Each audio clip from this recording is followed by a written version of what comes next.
Welcome to this episode of Modern Sales Wisdom, the podcast. Today, we have the founder of Bluebird, Machiel Kunst. People think resumes are not really important anymore. They're actually still quite important. And the most important thing is to make sure you keep a really good track of your key achievements at the companies you work for. That's almost the only thing that needs to be really clear, combined with some of the standard sales metrics. Like if you're really good at closing, you also have to be really good at doing discovery and going through the entire sales process. Otherwise, you won't be closing the deal. So I think the first thing is mastering the basics. The second thing is, if you are somebody who likes to expand their wisdom and learn more about the wider field of sales, then this podcast is for you. And if you haven't done so, I suggest you smash that subscribe button and you become a regular listener to this. If you're watching this on Apple Music, on Spotify, or here on YouTube, then please show your interaction. We'd love to hear from you. On today's show, we have Machiel Kunst. Machiel founded a company called Bluebird. Bluebird is a recruiting company, and it is based from people out of the SaaS industry for companies out of the SaaS industry. And that makes it very special and very deliberate. Today, we're going to be speaking about what Machiel thinks makes a great salesperson and why referrals play such a big part in becoming a great salesperson, and also how he built his company around the mechanics of referrals and growing within that industry. So with that said, I hope we all learn from the wisdom of Machiel. Let's go. Machiel, it's great that you're on the podcast, and we're going to be speaking about a topic which is very dear to my heart as well, which is referrals. But before we do that, you have had a great sales career, climbed the ranks, have been super successful there. What do you think makes a great salesperson? Yeah, first of all, thank you for having me on the podcast, Henry. I really appreciate it. It's a good question. I listened to some of the episodes and also got a lot of learnings from there. So I appreciate that too. I think there's three components that I want to talk about. I don't think there's a silver bullet answer to this question. I think that's also why everybody comes with a slightly different answer.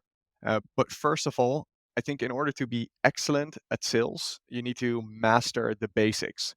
So I don't really believe in people saying, "Yeah, he's the best closer and he's really good at closing. That's what his expertise is." I think if you're really good at closing, you also have to be really good at doing discovery and going through the entire sales process. Otherwise, you won't be closing the deal. So I think the first thing is mastering the basics. The second thing is having a genuine interest in your industry and also empathy for the stakeholders you're selling to. Because I think if you can put yourself in their shoes and see the world from their perspective, they'll trust you. And in the end, I think selling is all about people, and people buy from people. Then the third piece is the best salespeople that I've seen realize that they have a limited amount of time. So they try to find multipliers. So, for example, through creating a referral engine or building strong partnerships and having agents in the market that kind of do a part of the selling for you. So I'd say like those three things are things that I'd really like to add to this podcast. I love that. And I see like two buckets with your answers. One is a bit more of a characteristical trait. Um, what kind of person are you? Do you have the empathy? Do you understand what the other person is doing? And there's also a mechanical part behind it. How do you ask? How much of that characteristic do you think you can actually learn? Or how much do you think is also just personality? Oh, that's a really difficult question. Are you here? um, I think I think regardless of whether it's a character trait or not, if you want to be excellent at sales and you want to master your job, then it is a part of it. So I think genuine interest, I think there you need to find an industry that's appealing to you that you also naturally find interesting. So I'd say that's not necessarily a character trait, but understanding where your passion and interest lies. And then I think empathy for the stakeholders, kind of regardless whether that comes from actual empathy, which I would definitely say is a character trait, also something that you can really develop. Yeah. Um, it, Simultaneously, it's also being able to understand how they think, which doesn't necessarily have to come from the character trait empathy. Uh, so yeah, hopefully that answers your question. Yeah, it does. It's one of these things which I've realized when I used to work in consulting at the beginning of my career. We used to put a lot of uh, analytical work into on trying to understand what it is, but there is like an underlying feeling which is not based on rationale, but it's based on really trying to understand the circumstances what the person is in, and that is so hard to learn. I think there's like you need some kind of you need a bit of feeling at your fingertips, which is like the final nuance, which makes a difference, which I think is always hard to find or discover. And I think you mentioned one thing which for me I didn't think about that much as well is how much is the interest for the industry and what it is that you're actually selling. I think, and that kind of brings in the passion part, which I can totally understand with that. Today, we also want to speak about referrals, how to ask for them, how to use them and leverage them within your sales process. But before we do that, I'd love to get a little bit of background story on Bluebird, what it is that you do, because you're a recruiter. You are, which makes you very successful, I think, and very different. Is that you only use people from within the industry, but maybe you want to give a little bit of background on that, so the audience understands um, why it is so relevant. What we're going to be speaking about for you as well. Yeah, absolutely. So, really short, I sold software for 10 years. I've been a sales director at two software companies, and I've done a lot of hiring. And there's really good recruiters in the market. So I'm not saying that there's no good recruiters out there, but it's a bit hit and miss. And I was spending way too much time on hiring and speaking to way too many people that were simply not a good fit for the roles that I was working on, which was wasting the time of the candidates, but also wasting my time. And I decided to tackle that issue and set up Bluebird a bit over 4 years ago. And we're now a team of people that only come from the software space. So we have marketeers working at Bluebird, salespeople, even IT people and developers that fill commercial and technical roles. And they only fill the roles that they have experience in themselves, which means, if an account executive is looking for a new job, they'll speak with an account executive in our team that truly understands what they do. To relate that back to your question when it comes to referrals, our business is almost 100% inbound led. So literally 95% of our customers approximately come through referrals, and they come through the channel that we've built. And when I mean channel, I'm talking about partnerships, I'm talking about venture capital firms, private equity firms. So it's tremendously important for the business. And when I was a salesperson myself, it was also tremendously important for me to hit my numbers to use and utilize referrals. And how do you? I mean, we all understand it's great if somebody makes an introduction. But let's talk a little bit about the mechanics of it. How do you initiate this? Is it you need to watch out for the best customer experience at the beginning before you actually ask, or you already go in with trying to work the stakeholders and use that as influence? How do you do this systematically? Yeah. Um, I like to be really straightforward and keep things simple. So I will answer your question, but I want to start with the first part, which is first start with just asking, without any of the finesse and complexity behind it. Start with asking and ask it in every conversation that you have. I think that that is a really easy start that everyone can start with when they listen to this podcast. They can start doing it today. So I think that would be step one. Step two, what you're saying is completely right. If you also have a genuine interest in your industry, if you're truly trying to help the people that you're speaking with, it will become easier to ask for a referral because a company is most likely to give you a referral if they're also truly happy with the service that you've delivered for them. Um, so to go a little bit into the mechanics straight away, what I used to do when I was an account executive is that I'd run a great sales process with a customer, show genuine interest, really help them, give advice. Also, if I would have to do something that was outside of the remit of our product, I would still try to help connect them to other people that could be relevant to them. And then at the end of the sales process, before when you're close to closing the actual contract, I would ask them. I said, "Okay, we've gone through this sales process. Just quickly want to summarize. A, B, and C were the problems that you were running into, and if we are able to solve those with this product, that means it will have these benefits, X, Y, and Z. What would that mean to your business if we achieve that? They would start talking about that. And then I would say, okay, I will also make sure I'm involved to make sure you have a good implementation of the product. What I would like to ask you is that if it's successful and I reach out to you in 2 or 3 months, whether you're open to introducing me to 3 other companies that you're not directly competing with, but who you think could benefit from our product. Um, kind of an upfront contract. There have been situations, where you have to give discount to bring a customer in, where I would actually put it in the contract, so it was just an official part of the negotiation, and that worked really well. And yeah, I started asking for one referral, and then I started asking for two, and then later I started asking for three, um, and that was a big part of my success. Yeah. And do you more ask for warm introductions, or do you ask for um, just, hey, if I have somebody who has a question, can I make an introduction so that you can become, maybe that's more of a reference rather than a referral? What's your Yeah, experience? good question. So, most often it was just a warm introduction saying like, "Hey, Machiel helped me with X, Y, and Z. I think that could be relevant for you guys as well. Here connecting you guys via email or LinkedIn." Yeah. And how important do you think the company is in comparison to the AE? And this is why I'm asking is, um, usually the AEs have certain books of business. You can't say to the customer, these are my 200 customers in my patch. Which ones of these can you introduce me to? Or do you? Or do you do this collectively as a team with everybody everybody who is in a team? Because at the end, people also buy from people. That's my experience. And there's people that are happy to, because there's different ways of selling. Some people do it very emotionally. And I'm thinking of somebody on my team right now. Um, you almost feel bad not buying from him because he builds such an amazing human relationship. And there's other people who are more business orientated, output orientated, process orientated. And I don't know if one is better or the other. I think they're just different styles.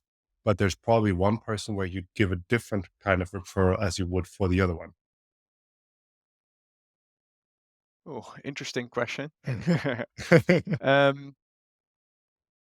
I think I think in the end, especially when you're selling a product, because obviously I'm not selling a product anymore. I think what's really important is kind of regardless of what types of personalities they have, um, that they're truly trying to make sure there's a good outcome for the customer.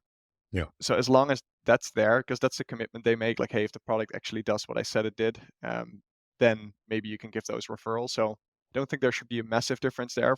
You mentioned something fairly technical, which was, I might have a patch of 200 companies and the referral might actually be in the patch of a colleague. I truly believe in doing what's right for, the bigger picture. I think that also helps in your attitudes and the way you're perceiving the world. And I truly believe if you give a lot, you'll also get a lot back. So definitely advise people not to worry about that too much and just help their colleagues out. That's something a lot of very successful salespeople say as well. And I agree. Um, with that said, I want to take it into the world of recruiting and the world of finding jobs and referring people to work at companies. How important is your personal brand as a professional? I mean, people to listening to this are sales professionals, and because obviously it's easier to refer somebody who stands for something.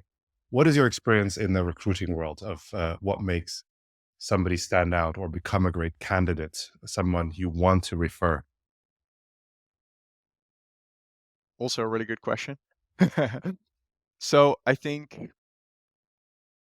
we're in a bit of we've gone through some weird times within the software space. With at the end of 2022, we went through this SaaS apocalypse because one of the first things I think, and which companies also really care about, is having a good tenure, and that you've shown grit inside a company, that you stayed even when things were tough.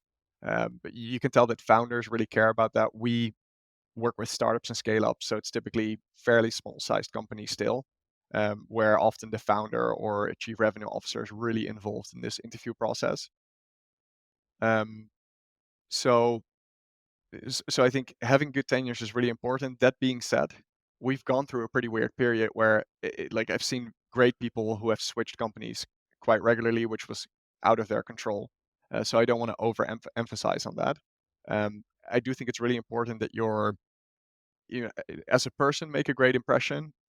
That's first and foremost, that you ask good questions throughout an interview. And then second of all, I think it's really important that you're clear about your metrics. So people think resumes are not really important anymore. They're actually still quite important. And the most important thing is to make sure you keep a really good track of your key achievements at the companies you've worked for. That's almost the only thing that needs to be really clear, combined with some of the standard sales metrics, like what were average deal sizes, like sales cycles, which sales methodologies have you worked with. And the better you can show that from the outside already on your resume or on your LinkedIn, is important. I do think, when you're talking about personal brand, if you refer to building a personal brand on LinkedIn, for example, I think it can be useful depending on which industry you sell to. But I think if you're selling an ERP solution, for example, I don't think there's tons of relevance to building that personal brand. Um, b- but if you're selling to HR professionals, or a community which is highly active on LinkedIn, it might be significantly more relevant. And obviously, for example, Henry, with what you're doing, yeah, you're, because of that, also becoming a big name in the market. So it's very unlikely a company would turn you down because they'd be like, "Hey, okay, I know this guy. I've heard of him. He has this podcast. So yeah, I would love to speak with him." So from that perspective, it's definitely valuable. Cool. Yeah, there's interesting to know. But what I think is something which is always, I don't know if it's not thought about enough, but we think a lot about positioning. We think a lot about positioning our companies that we work for. But often when I'm in development discussions with AEs, it's, what is your trajectory? Where do you want to go as a sales professional, and what kind of reputation do you need? And in order to build a reputation, you're going to need people who put their hand in the fire for you, who say, Machiel, he's a great guy. I will vow for him. Or if you are in a certain room and you think like, hey, we want to expand to a different market. We need somebody who is, we just spoke about it, somebody who's in has an influence or knows something about the Israeli tech market. So how do we break into that market? Of course, first thing is you call Bluebird and ask them who to hire, and then it's great to kind of get that validation from the market. So um, I'm just that was my train of thought, thinking, how do you build that reputation also to stay up? And we've had a few podcast episodes where we talked about networking and building a reputation. So that's very top of mind for me this year of how to build that.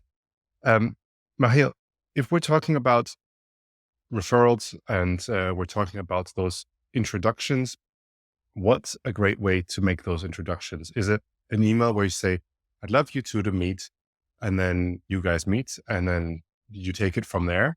And what would you say you do at the beginning to kind of say thank you, to make sure it's everybody wins from this referral? Yeah, absolutely. And I guess this relates to also what you just said about building that network and people willing to put their hand in the fire for you, because in the end, making a referral is a bit putting your own name on the line. Yeah. So whenever I'm referred to another company, I track that really clearly in CRM who actually referred us. It's one of the fields that we have in CRM. And then as soon as we sign up the customer, I inform the referrer and say, "Hey, we just signed up this company through you. Really want to thank you." And then as we start working with the customer, maybe place a few people there. And then I also inform them again, like, "Hey, this worked out really well. We actually placed some people." And then I actually ask the company to refer back to that company that referred us, to say like, "Hey, you made that referral, and I really appreciate it because they delivered tremendous value." And then the referrer thinks, "Okay, great. I'm gonna refer these guys to everyone because now it actually made a really good impression on me by referring them to that company," if that makes sense. I love that, and that's a valuable tip. I think everybody can take away from this is understanding. where you get your leads from and being thankful and grateful for that, and making sure everybody's involved and saying we're all doing this for the greater good. Machiel, this has been a really great conversation, and I'm a little bit curious of time. Before I ask you the last question, I want to say thank you, first of all, for coming onto the podcast. Um, I think it's a super valuable topic. I think you being an expert, firstly in sales, secondly, in understanding the recruiting market and understanding what great salespeople need in order to become very, very visible and great. That's really, really valuable. So thank you so much for that, first of all. And the last question, which I want to leave the audience with, or leave them with your answer, is what do you wish you would have known earlier along your sales career, which is what you know now about sales? Well, then first of all, I'm going to thank you for inviting me to the podcast. I really appreciate it. Um, and you do a tremendous job. Like, you ask really good questions. So good that while you just asked this question, I'm trying to think of a smart answer to what you're asking. Um, I think maybe patience is a really important one. I see a lot of companies pushing for end of month, end of quarter, and start working with discounts to still hit the number.